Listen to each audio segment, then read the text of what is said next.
అరెస్ట్‌ని ఎట్లా చూస్తామనంటే ఒక ఇప్పుడు మోడీ గారు రాంగానే అక్క అరెస్ట్ అయింది. ఇప్పుడు జంతర్ మంతర్ దగ్గర ఉద్యమం చేయంగానే మహిళా కోసం రిజర్వేషన్ చేపట్టంగానే ఈడీలు ఇంటికి వచ్చిండ్రు. ఓకే, దానికి సహకరించింది. మళ్ళీ ఇవాళ నిన్నటి రోజు ఎందుకంటే ఒక మహిళని ఎదుర్కొనే అంత సత్తా ఎవరికి లేదు ఉన్న వాస్తవం. ఒక మహిళ ఇంత అరే అని ఇప్పుడు మీరు చూసిన మటుకు ఏ గవర్నమెంట్లనైనా ఏ రాజకీయ పార్టీలనైనా ఎమ్మెల్సీ కవితక్క లాగా ఎవరన్నా స్పీచ్ ఇచ్చేటట్టు, ఎవరన్నా మాట్లాడినట్టు, ఎవరన్నా పోరాడినట్టు ఉన్నారా? లేరు. ఆమెను రాజకీయంగా అనగదొక్కాలి, ఆమె రాజకీయంగా ఆమెను అజ్జేయాలన్న ఒక కాన్సెప్ట్ తప్ప ఇంకేం లేదు. నిన్న చూడండి, మీరు మోడీ వచ్చారు, మోడీ రాగానే ఇమ్మీడియట్లీ అక్క ఇంటికి ఈడీలు వచ్చిండ్రు. అసలు మెసేజ్ లేదు. ఆఫ్టర్ 2 వచ్చిర్రు.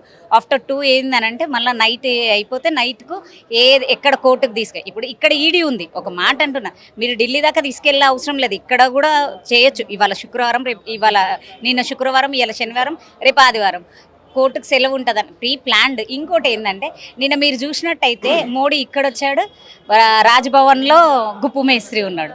అంటే మీరు ఈరోజు అంటే చోటేబాయ్ బడేబాయ్ అని క్లారిటీ ఏడొచ్చిందంటే రాజాసింగ్ కూర్చొని ఉంటే బడేబాయ్ పోయి చేయగలిపిండు చోటేబాయికి ముసుగురాంచుకుంటా. అంటే వాళ్ళు ఎంత అది చేసినా కానీ కేవలం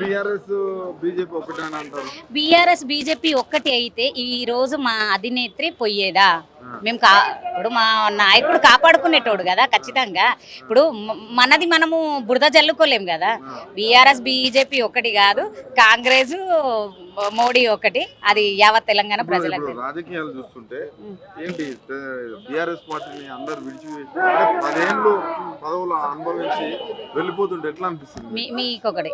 ఎవరు వదిలి కొంతమంది ఉద్యమకారులు పోయినరు, మిగతా అంతా ఎవరు పోయిర్రు? మల్లారెడ్డి ఉద్యమకారుడా? కాదు కదా. కేవలం వీళ్ళు ఎవరైతే జంపింగ్ జలానీలు ఉన్నారో వీళ్ళు కేవలం వాళ్ళ ఆస్తులు కాపాడుకోవాలని కానీ సమాజానికి సేవ చేయాలా, ప్రజలకు సేవ చేయాలన్న ఒక తత్వం అయితే లేదు. ఎవ్వరు పోయినా కానీ వాళ్ళంతా వాళ్ళ ఆస్తులు కాపాడుకోనికే, వాళ్ళు కాపాడుకోవడానికి అంతే తప్పించి ఎవ్వరు పబ్లిక్ సేవ చేద్దాం, ప్రజలకు ఒకటి మేలు చేద్దామన్న నాయకుడు అయితే అందులో పోడు. నిజమైన కార్యకర్తలం మేము, నికాసైన కార్యకర్తలం మేము, ఇప్పటికీ ఎప్పటికీ బీఆర్ఎస్ పార్టీతోటే ఉంటాం. గత 10 సంవత్సరాల్లో ఏ పార్టీతో పొత్తు అవసరం లేదు, ఈ రోజు బీఎస్పీ తోటి పొత్తు పెట్టుకోవాల్సిన అవసరం ఏముంది? ఎందుకు ఓడిపోతారనే భయమా? ఓడిపోతారని భయము అంటే మీరు ఒక్కటి చేయను. బాపు కేసీఆర్ గారు వెళ్ళి ప్రవీణ్ అన్నతోటి కలవలేరు, ప్రవీణ్ సార్ తోటి కలవలేదు. ప్రవీణ్ సారే వచ్చి ఎందుకు కలిశారంటే ఆయన గతంలో మొన్న ఎమ్మెల్యే ఎలక్షన్స్లో పోటీ చేసిండు, ఒక్క సీటు కూడా గెలవలేదు. కాబట్టి ఇప్పుడు ఏంది అని అంటే ఆయన ఎంపీగా గెలిచి ఆయన కూడా ఒక పోరాటం చేయాలని, ఇది ఉద్యమాల పార్టీ కాబట్టి నేను కూడా ఒక ఉద్యమం చేయాలన్న ఒక కాన్సెప్ట్ తోటి ప్రవీణ్ సార్ వచ్చి బాపు కేసీఆర్ గారిని కలిసిండ్రు. కానీ బాపు కేసీఆర్ గారు వెళ్ళి కలవలేదు.